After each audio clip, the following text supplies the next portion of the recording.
Here we go. Hello and welcome to Experience Recovery Conversations. Today we have the pleasure of talking to Helen. Now Helen's going to introduce herself in a minute, but I just wanted to remind you, Experience Recovery Conversations are all about what's been happening in lockdown and where the future holds. And of course you're all seeing this on the 12th of April, which is the day we've reopened. So it's a really great place for us to be on our 98th customer experience video conversation. So Helen, over to you. Tell us a bit about yourself. Who are you? Thank you so much for having me. I feel really lucky that this is going out on April the 12th, a day that we have just been looking forward to so much since we went into this lockdown 3. So as you know, my name's Helen. My role with Serco Leisure is I'm their new National Commercial Aquatics Manager. It is month 2, very early days, still in the onboarding phase, having the time of my life, as you can imagine. Digging deep, asking a lot of questions. So yeah, still very new to Serco. I arrived at Serco Leisure from GOL. I was with GOL for 2 years, running aquatics at the London Aquatic Centre in Stratford in the Olympic Park. An amazing venue. You can imagine the things that I was exposed to there. Just the level of activity there is incredible compared to any other pools. I say it's still the best pool in the world. There's nowhere else like it. So I'm still pinching myself that I got to work there. Prior to GOL, a really varied background. I did 11 years with P&O Cruises, traveling the world before I settled down in their head office. And then prior to that, I was 10 years with Disney. Through a mixture of Disney World in Florida, Disneyland in Paris, and then Disney Store in Europe. And yeah, prior to that, I was a swimmer, retired from competition at 19. I feel really old saying that now. So never planned to come back into leisure and aquatics. It's funny how things come full circle sometimes, isn't it? No, absolutely. And all those medals behind you, what level did you compete at, Helen? I was national level. Right. So very proud of all that I achieved. I was a late starter. Is really irrelevant to this conversation, but I always tell people I didn't learn to swim until I was 11, because my mum was terrified of the water and still is actually, so it was never on, and actually it's really topical in terms of the work that I now do with Serco Leisure. So we never learned to swim as children, but once I did learn, I fell in love with the water, progressed really quickly, and then by 16 I was national level. So there's argument to say there was some natural talent, but there was a lot of hard work behind it as well. Yeah, and hard work on behalf of parents as well. My parents used to take me swimming at 5 o'clock 3 times a week at Droit. Yeah, it's hardcore. A commitment from a family, isn't it? Yeah, absolutely. I look back and, you know, all those 4:30 alarm calls. Pools were very different back then as well, weren't they? That just I look back now and I remember the cold and the foot baths and the smelly changing rooms, and it wasn't appealing back then. No, absolutely. Absolutely. So talk about the 2 months that you've been with Serco, trying to find, I guess, what the role is and what the expectations are. Give us a little bit of insight as to what you've been doing for 2 months. Gosh, yeah, my feet haven't hit the ground. I think first of all, obviously it's been a year of completely new experiences for me, in that I've left one job, gone through the recruitment process with another company and joined all online. The recruitment process for Serco Leisure was on Teams. Never done anything like that before. So currently everyone are the people in my laptop, you know. So I can't wait. I've been out on some sites now, but I can't wait to get out on more sites. For Serco, this was quite a significant recruitment, in that Serco Leisure are now the first leisure operator to put the word commercial in their National Aquatics Manager title. And this is a really bold and brave move by Serco Leisure, that they're making a point and putting their stake in the sand to say, you know what, historically, and this isn't just Serco Leisure, this is most other leisure operators as well, they run aquatics, and they kind of measure what good looks like by do the swim teachers turn up, do people come to lessons, all that whole piece, and historically there's not been a lot of commerciality behind it, and this is Serco Leisure saying, you know what, we have to change. Some of that is due to COVID, COVID has driven change in the industry that I think, you know, we're 5 years ahead of where we would have been if it hadn't been for COVID now. And actually, just to survive in leisure, we have to be more commercial, and we have to think about how we do things. And because of my background with the US corporations of Disney and P&O Cruises, I've got that aquatics background and the commercial background. So my initial remit at Serco Leisure is just reviewing every single thing that we do. I have become known quite quickly at Serco Leisure to be very nosy. I'm digging deep, I'm asking questions. I feel really lucky actually to have had this period of time before we reopen our sites, that I can really take some time out to ask those questions. So I'm still very much in that fact-finding stage, very much onboarding still. Serco Leisure are very different to GOL. You know, our whole structure around trusts and local authorities is very different. Some of what I've found is quite, you know, eye-opening and needs immediate action. That, being really honest, and I've said this to everyone, we're not where we would like to be right now, and we have work to do, and we're going to go on a really exciting journey in the coming months. So yeah, absolutely. And you were telling me earlier you're a trustee at RLSSS, the Royal Life Saving Society.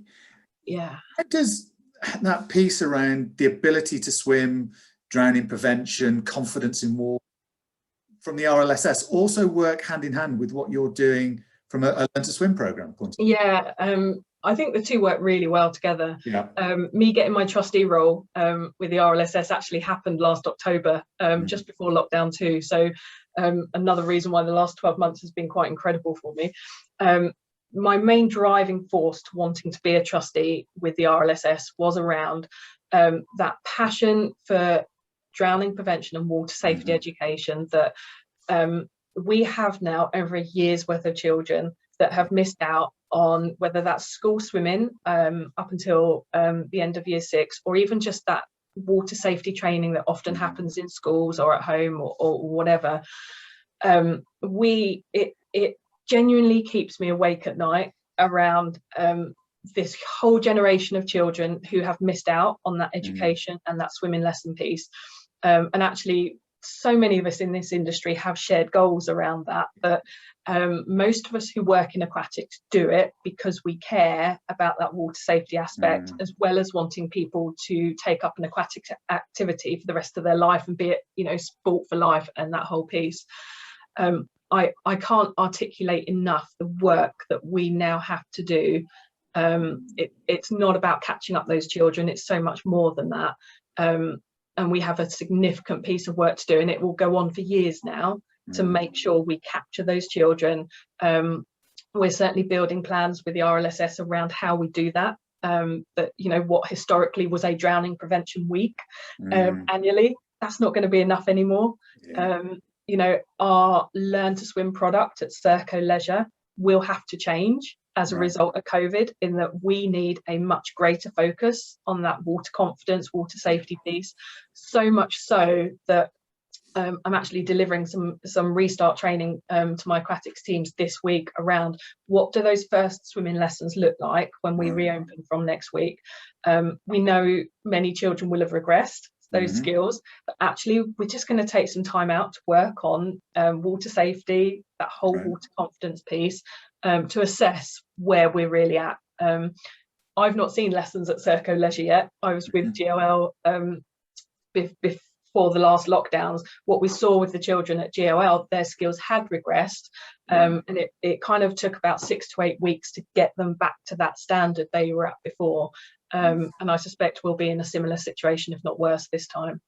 Okay, so that's a bit of a negative feel, and I have to say I fully agree with you. I think, you know, I saw my cousin's family the other day, and you know, their kids haven't even started their swim journey because they were too ready to start the swim. They're a year behind. So I get what you're saying here. So what are your hopes for the future? What are your, you know, because we've got to come out of lockdown better, is my view. So what do you want to see happen? How do you want us to change? Gosh, you know, obviously wouldn't have wished a global pandemic on anyone, but there is so many positives to come from it, and certainly it's going to steer a lot of how I now operate in my role and how I lead Serco Leisure Aquatics. We are looking at our whole programs around the the interest we have in our preschool, adult and baby, adult and toddler, early stage lessons is incredible. The demand is massive, and we are certainly going to be changing our programs around, making sure we have enough spaces for all those people that want to come to us and learn to swim. For me, that's great. That's great to have that level of demand, that our business will grow, and we need to bring back that 40% of our membership base that we've lost, and some. You can imagine the targets that I've been set and I've set myself. But it's so much more than that as well, that actually when someone makes that inquiry to come to us to learn to swim, we've already won that customer over to a large extent. It's those people who don't approach us about swimming lessons. That's where our opportunity is, and that's where we need to focus our work on. That whole insight piece around where our customers are, how they access our services, how we become appealing to them, and how we get it on parents' agendas about how important it is for them to get their child to learn to swim. Like you've said, there's parents who have had babies in the last year that haven't had access to swimming pools at all, and we know that the younger you get someone into the water, the more chance there is that will then become an aquatic sport for life. So for me, it's so much more than opening our doors on Monday. It's about, right, let's reach out into our communities, and if we are going to be appealing to those communities, we really need to understand what our communities look like, what services they're looking for, what services we can provide. It is so much more now than opening our doors. That's not okay anymore. I think that's absolutely fascinating. I've been saying for a while, I think there's going to be two lots of demand that will outstrip supply, and that's going to be swimming lessons and group exercise. And actually, the danger is, of course, if the demand outstrips supply, then we don't look further than those people who are hammering down our doors to get lessons. So I'm fascinated by your view around understanding the community. So, and I guess that comes back to the RLSS, doesn't it, as well? In those programs that they operate within education and things like that. So have you got any sort of insider secrets you could give us? Tell us, how do you get to that community that haven't engaged with us? There's a number of ways. It's finding a communication method that appeals. Ironically, separate from my day job, I live on the south coast in Sussex, so I have the beach 2 streets away from me, and all my local leisure centres, actually there's no Serco sites near me, so I'm sort of in SLM freedom territory around here. These leisure operators here, and actually for me with Serco Leisure on our sites that are more coastal or where there's rivers and lakes nearby and all that, it's actually about educating the community on what do you have nearby you. What do you do as a family at a weekend in your free time? Where I live, families go to the beach most weekends and they walk up and down the promenade. But has it ever entered a parent's mind, gosh, what if something happened, or my child ran out to sea, or a big wave, and can that child be safe in the water? Does the parent know what to do? And I think our role, yes, as leisure operators, we deliver a product. But I think it's very understated on the role we have of educating our communities. It's so much more than just, let's sell swimming lessons. We need to do that. But if we're going to make a real impact on drowning prevention, water safety, that whole piece, we have to become part of the communities that we operate in. Absolutely. And that is a really interesting place to stop our conversation. I knew I had to start my stopwatch, because otherwise guaranteed to go over the 15 minutes. Helen, that's really, really useful. I'll tag you into the social media post, so if people follow up and connect with you, they can do that through there. But Helen, enjoy your new role. I'd love to talk to you again in 12 months' time to see where you've got to as a result. I would love that. Because I'm particularly interested in how you bring the Disney concept and the P&O concept into the swimming lesson piece, because that for me is a really insightful appointment from Serco. Yes, there's some great ideas. I can't wait to share that with you later on. Well, in that case, 12 months time, we'll have another conversation, Helen. Thank you so much for your time. Take care. Bye-bye.